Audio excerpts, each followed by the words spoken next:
Yo, YouTube, what up? So I want to address something that has sort of come up low key for a while, and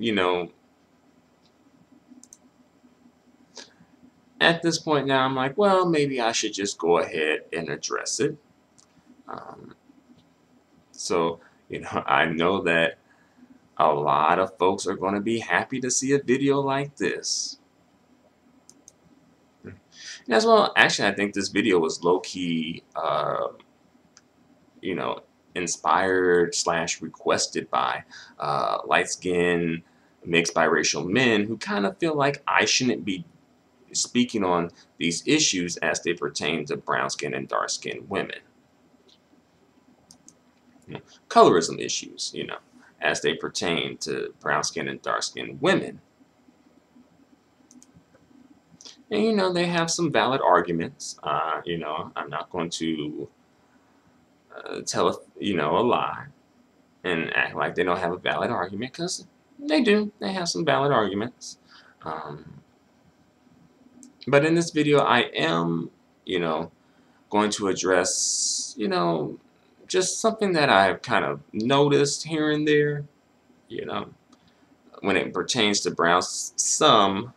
some, not all, but some brown skinned and dark skinned black women. All right.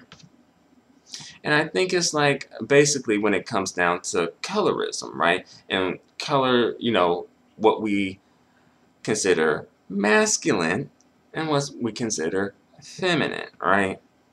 As when it comes to colorism, right? We're considering the dark skin to be masculine and we're considering the light skin to be feminine. So if you are a dark skinned man, then you're in there like swimwear. If you're a light skinned man, then not so much, right? If you are a light skinned woman, you're good to go. If you're a brown skinned or dark skinned woman, I don't know, like, y'all know what I mean, though. But sometimes I do, notice on occasions, where it's like brown skin and dark skin women will perpetuate this colorist idea of dark skin being masculine. Well, they'll perpetuate more so light skinned men being feminine, right? They'll perpetuate this idea as a way to be, cute, funny, maybe even take jabs at him because maybe he curved you. I don't know. Again, some, not all, right? But what these women, brown skin and dark skin women who engage in this activity, not all, but some, what they don't realize is that when they do this, they're indirectly shooting themselves in the foot. And I'll explain why. The thing is, you're equating light skin in your mind with femininity. You don't have light skin, you have brown or dark skin, right? So right there, you're automatically setting up a idea in your mind that light is feminine and dark is masculine, right? And you can't just say like, oh, well, I'm, I'm feminine, um, despite me being dark skinned, like I'm feminine, right? You can't really say that. If you kind of have to go all the way through with it. You can't just make a exception when it comes to your skin tone. You have to go all the way through with that. And if you don't, then you're a hypocrite. And that's one thing that I really just can't stand, is hypocrites and hypocrisy. And that's just in general, across the board, outside of the conversation of colorism even. Just, I don't really like hypocrisy and hypocrites. Like, just own what you're doing, Like, don't knock someone for doing essentially what you're doing. All right. And as well, they'll go on and make comparisons where it's like, oh, dark skin is really masculine, right? When they're comparing the men, right? you said it's masculine, so does that mean you're masculine too? You have dark skin, you have brown skin. Are you masculine? And I don't think they think that they being cute. They think that they being clever. They think that it's all good in the hood to do this, right? To perpetuate colorism, only enough against just the light-skinned dude for some reason. Not, they don't tend to want to go after the brown-skinned, dark-skinned men for some reason, who really tend to put the foot in their ass when it comes to colorism, are even the light-skinned biracial females who tend to assist in putting the foot in your ass. So since you have these ideas of what masculinity is in terms of skin tone and what femininity is in terms of skin tone, when men practice this, can you really get mad, right? When they start to equate you with being masculine based solely on skin tone. Can you get mad at them? They're doing exactly what you're doing, right? But I guess because it's you, it's supposed to be a different story. You're supposed to be the exception to the rule. Like, no, it doesn't work like that. So that's the thing too. You're like, low-key, when you engage in this type of stuff, you're perpetuating your own colorism plight. You're participating in it now. And at that point, you yourself are a colorist, And at that point, you deserve every single thing that you get.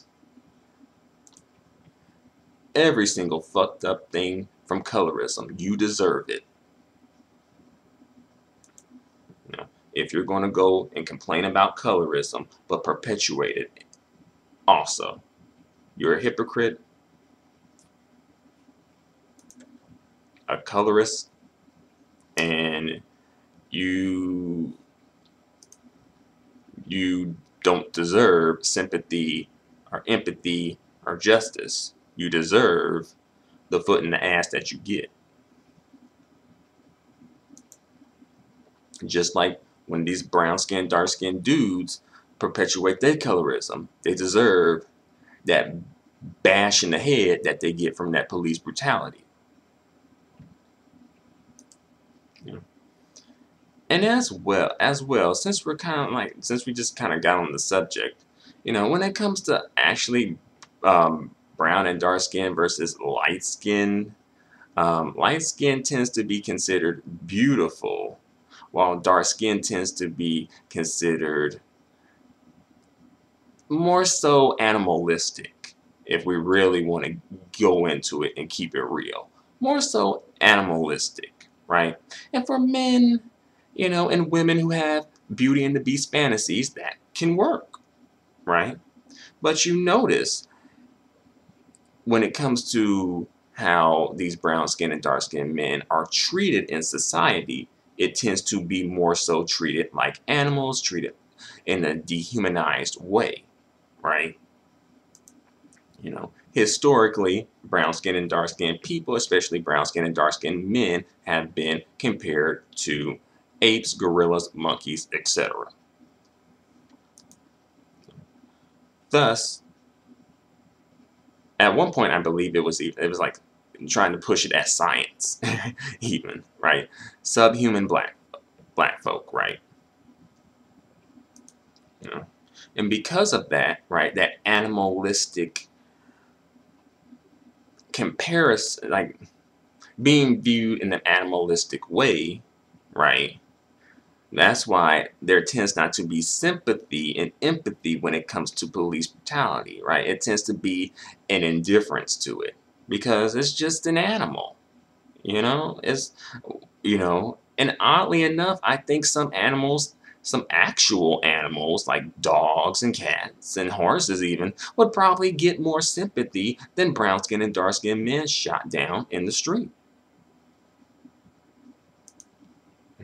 Honestly, just look at that whole Mike Vick dog fighting situation. Look at how folks came out and protested. Where are those same folks protesting against the police brutality that brown-skinned and dark-skinned men receive? I'm just saying. You know, and for anybody who has a problem with me making a comparison about, you know, dark skin being viewed as animalistic, I sincerely want to say from the bottom of my heart that I don't give a fuck. Alright? I'm telling it like it is. Alright? And again, like I said, a lot of these chicks got these Beauty and the Beast fantasies, by the way. And again, like I said, when the kids show up, that's when things really get real, and you'll see how they really feel when their kids look like, when you see if their kids end up looking like um, the dude that they with, you know, the Beauty and the Beast, or should I say the Beast that they're with, quote unquote. All right. You know, like I said, like they want to experience, you know, that animalistic, you know,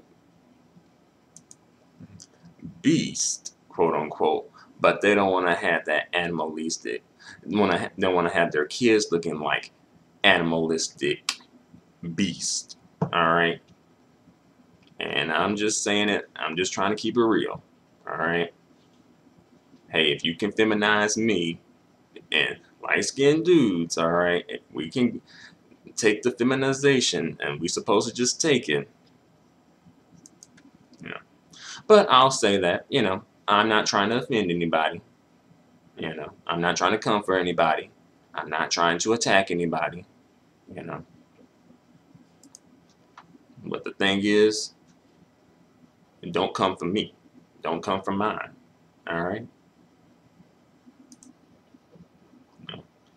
But you see, this is kind of what happens when you perpetuate colorism, right? And that's what I'm saying. We got to find a way to really deal with this problem, right? But again, people are probably not going to want to deal with it until it affects them directly, probably in their day-to-day life too. Because some folks just swear that it's just non-existent, you know. But I'm going to bring this video to a close. But thanks for watching, you guys. Thank you very much. I appreciate it. You know, I appreciate your feedback, your comments. You know, definitely. And again, no shade to my dark-skinned folks. You know, I got much love for my dark-skinned people. But, you know, sometimes you just got to get real. And just really take it there. All right. So, you know. No beef, no bad blood. All right. So thanks for watching, guys. Until the next video, adios and goodbye for now.